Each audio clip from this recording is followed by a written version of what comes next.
My, mieszkańcy Islandii, żyjemy otoczeni niesamowitą przyrodą oraz zjawiskami naturalnymi, które czasami potrafią być dla nas bezlitosne. Szkody wyrządzone przez katastrofy naturalne ogólnie nie podlegają wypłacie odszkodowań z towarzystw ubezpieczeniowych.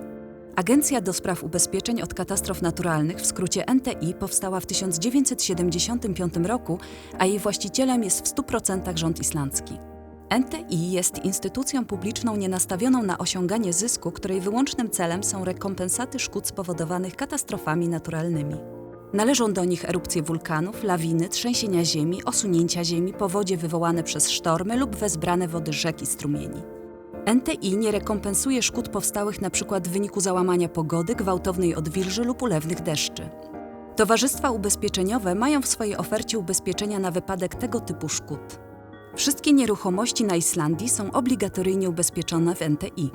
Część składki na ubezpieczenie w razie pożaru, którą opłacasz w swoim towarzystwie ubezpieczeniowym, jest przekazywana do NTI na ubezpieczenie od katastrof naturalnych.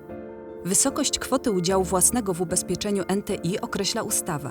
Jest ona stosunkowo wysoka, ponieważ ubezpieczenie ma na celu ochronę Twojej nieruchomości w przypadku znacznych szkód. W celu ubezpieczenia majątku ruchomego od katastrof naturalnych musisz wykupić dobrowolne ubezpieczenie mienia w towarzystwie ubezpieczeniowym. Szczegółowe informacje dostępne są na stronie nti.is.